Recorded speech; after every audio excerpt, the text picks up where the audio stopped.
আমি গতকালকে একটা ভিডিও করেছিলাম, যে কন্টেন্টটা তৈরি করেছিলাম সেই কন্টেন্টের নাম ছিল অটোমোবাইল জিনিসটা কি। যেহেতু আমি অটোমোবাইল ইঞ্জিনিয়ার, সেজন্য আমি ওই বেসিক অটোমোবাইল থেকে ওই অটোমোবাইল ইঞ্জিনিয়ারিং বিষয় নিয়ে আলোচনা করেছিলাম। কালকে আমি এট এ টাইমে ফেসবুক, ইউটিউব, এমনকি হোয়াটসঅ্যাপে, টিকটকে আমি এটা ছাড়ি।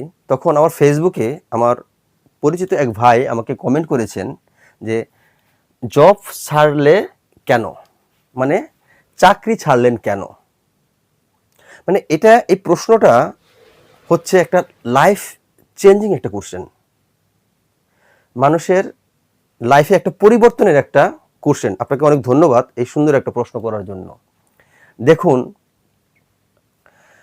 সৃষ্টিকর্তা মানুষ তৈরি করেছেন এবং সৃষ্টির শ্রেষ্ঠ জীব হিসেবে সে মানুষ তৈরি করেছেন। এমনকি যখন সে মানুষ তৈরি করেছেন, সে মানুষের সাথে সাথে তার রিজিক অটোমেটিক সে নির্ধারণ করে দিয়েছেন। ঠিক আছে, সেজন্য আবার অপর ধর্মের দিন আল্লাহ তাআলা মানুষ তৈরি করেছেন, মানুষ কি সৃষ্টির শ্রেষ্ঠ জীব হিসেবে মানুষ তৈরি করেছেন। কিন্তু সমস্ত প্রতিটা ধর্মেই কিন্তু বলা আছে যে নিজে বিজনেস করে জীবিকা নির্বাহ করার জন্য। যেমন হিন্দু ধর্মে লেখা আছে যে কোনো ব্যবসা করি জীবনও নির্বাহ করি। এমনকি মুসলিম ধর্মে লেখা আছে যারা বিজনেস করে মৃত্যুবরণ করবে তারা একটা পর্যায়ে যে আল্লাহর কাছে স্থান পাবে, মানে সর্বোচ্চ সম্মান তারা পাবে যারা বিজনেসম্যান তারা। দেখুন, বিজনেস জিনিসটা কি আসলে? বিজনেসটা হচ্ছে এমন একটা জিনিস, এটা একটা ভ্যালু চেঞ্জিং একটা ব্যাপার। যে বিজনেসটা হচ্ছে আপনাকে একটা ভ্যালু দিলাম, আপনি তার বিনিময়ে আমাকে টাকা দিলেন। ঠিক আছে, দেখুন পৃথিবীর সৃষ্টির শ্রেষ্ঠ জীব হিসাবে মানুষ হয়ে আমরা বিভিন্ন ধরনের চাকরির জন্য আমরা উৎসাহিত হয়ে পড়ি, আর সমাজে স্ট্যাটাস বাড়ে যে চাকরি করলে।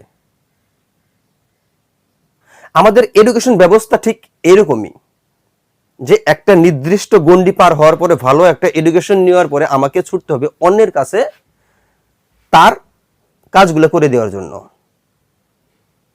ঠিক আছে, এটা শুধু। আর বিজনেসম্যান, দেখেন এই পৃথিবীতে মানুষ ছাড়া এই প্রাণী জগতে যত প্রাণী পশু পাখি আছে কেউ চাকরি করে খায় না ভাই। আপনারা কেউ আমার এই কথাগুলো অন্যভাবে নেবেন না।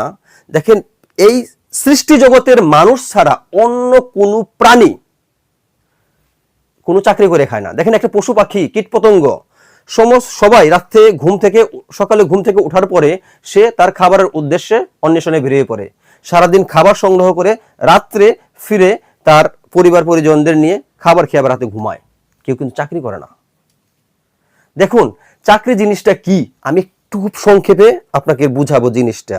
দেখেন, বুঝেন কি?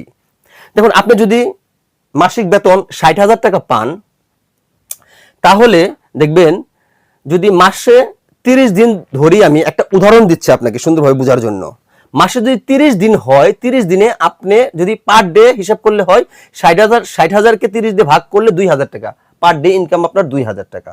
আবার কেউ যদি জব করেন, মাসে বেতন পান 30,000 টাকা, তার 30 দিয়ে ভাগ করলে 1,000 টাকা। দেখেন, এটা শুধু টাকা না ভাই, একটা জব করা মানে আপনি নিজের মেধা, শ্রম, শারীরিক পরিশ্রম সমস্ত কিছু আপনার কাছ থেকে কিনে নিচ্ছে। যৌবনের যে উদ্দীপনা, যে সাহস, শক্তি, স্পিড, আপনার ভীষণ মিশন, বিগ হোয়াই, গোল, আপনি ফিউচারে কোথায় যেতে চান, সমস্ত কিছুই কিন্তু একজন ব্যক্তি আপনার কাছ থেকে কিনে নিচ্ছে। আর দেখেন, এই 1,000 টাকা, এমনকি 2,000 টাকা, বা কেউ 1 লাখ টাকা ইনকাম করছেন, কেউ 3 লাখ টাকা ইনকাম করছেন, কেউ 5 লাখ টাকা ইনকাম করছেন, হিসাব কিন্তু same. Time is equal to life. আপনি সময়টা হচ্ছে আমাদের জীবন, আমরা জীবনটাকে বিক্রি করছি পার ডে। কিভাবে আমি হিসাব করে দেখাচ্ছি। দেখেন, একটা মানুষের জীবনে 24 আওয়ার্স, একদিন 24 আওয়ার্সের মধ্যে আমরা 7 থেকে 8 ঘন্টা ঘুমাই। এমনকি আর হচ্ছে 8 ঘন্টা আমরা চাকরি, 9টা 5টা জব। যে শুধু 9টা 5টা না, এই 8 ঘন্টার মধ্যে আবার আগে 2 ঘন্টা এবং পরে 2 ঘন্টা অফিসে যাওয়া আসা, নিজেকে প্রস্তুত করা, ঠিক আছে? এই 2 ঘন্টা তুমি 8 ঘন্টা, 8 ঘন্টা প্লাস 2 2 4 12 ঘন্টা। 12 ঘন্টা আমরা কি করছি?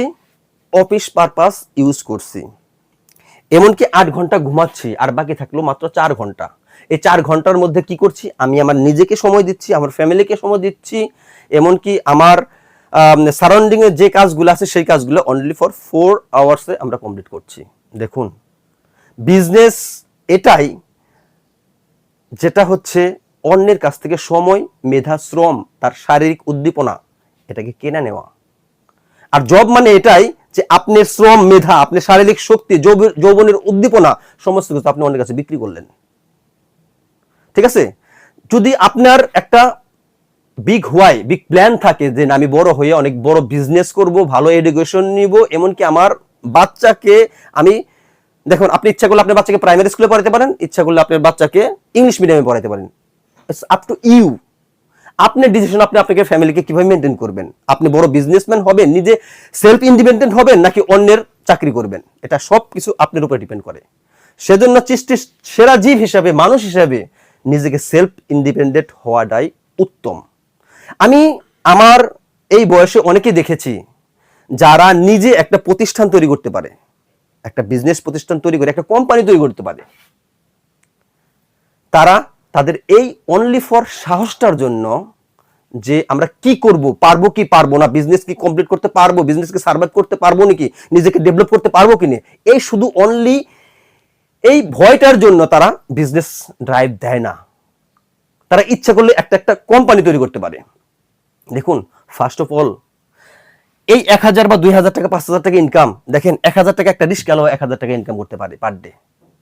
তাহলে আপনি এত এডুকেশন নেওয়ার পরে, অনার্স, মাস্টার্স, ইঞ্জিনিয়ারিং সবকিছু কমপ্লিট করে একটা প্রতিষ্ঠানে গিয়ে জব করতেছেন, তার স্যালারি যদি 60,000, 30,000 বা 90,000, 1 লাখ, 2 লাখ, 5 লাখ টাকা হয়, তাহলে দেখেন আপনি সমপরিমাণ যে টাকা ইনকাম, সেই ইনকামটা একটা রিস্কালো করতে পারতো, একটা ভ্যানালো, একটা সবজি বিক্রেতা করতেছে।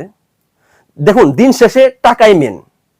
টাকা ইজ দ্য এনার্জি, মানি হচ্ছে এনার্জি। এই এনার্জিকে ফ্লো করতে হবে। এনার্জিকে কিভাবে মেনটেন করবেন, কিভাবে এনার্জিকে আপনার কাছে নিয়ে আসবেন, সেটা আপনার আপ টু ইউর ডিসিশন। সেজন্য ফার্স্ট অফ অল, সেজন্য আপনাকে ওয়ার্ক ইউর সেলফ, মানে নিজের উপরে কাজ করতে হবে। Work yourself and then see the magic. নিজের উপরে যদি কাজ করেন, নিজে কিভাবে ডেভেলপ করবেন, নিজেকে কিভাবে বিল্ড করবেন, নিজেকে জব হোল্ডার হিসেবে রাখবেন নাকি একটা বড় বিজনেসম্যান হবেন, আপ টু ইউ। সেজন্য নিজের উপরে নিজের ওয়ার্ক করেন, নিজের ড্রিম, নিজের ফিউচার গোল, নিজের বিগ হোয়াই, ভিশন, মিশন, আপনি কোথায় যেতে চান, কত দূর আগাতে চান বিজনেসে। দেখুন, একটা প্রতিষ্ঠানে যখন জব করবেন, সেই প্রতিষ্ঠানের কর্মচারী আপনি। আর যেদিন ওই প্রতিষ্ঠান থেকে বের হয়ে নিজে একটা বিজনেস, নিজে একটা উদ্যোক্তা হবেন, তখন ওই প্রতিষ্ঠানই পরের দিন থেকে আপনার একজন কাস্টমার হবে, সেম প্রতিষ্ঠান। সেজন্য নিজে নিজে ট্রাই করুন, নিজে নিজে কিভাবে বিজনেসম্যান হতে পারেন, নিজে স্বাবলম্বী হতে পারেন, নিজের যোগ্যতা অনুসারে কাজ করতে পারেন। কারণ উপরওয়ালা সৃষ্টিকর্তা ভগবান আল্লাহ সবসময় সহায় আছেন। রিজিক, কারণ আপনি বিজনেসম্যান হলে বা আপনি জব হোল্ডার হলে, আপনি যদি জব ছেড়ে চাকরিতেও আসেন, আপনার রিজিক কখনো নষ্ট হবে না। আল্লাহ তাআলা, এমনকি ভগবান, যেটা আপনার নির্ধারণ করে রাখছে সেটা আপনি অটো পেয়ে যাবেন। সেজন্য ভয় পাওয়ার কিছু নাই। যদি চিন্তা ভাবনা থাকে যে আমি বিজনেস করব, ভালো কিছু করব, এগিয়ে যান। ধন্যবাদ সবাইকে, আর আপনাকে অনেক ধন্যবাদ এই ধরনের কোশ্চেন করার জন্য। Thank you.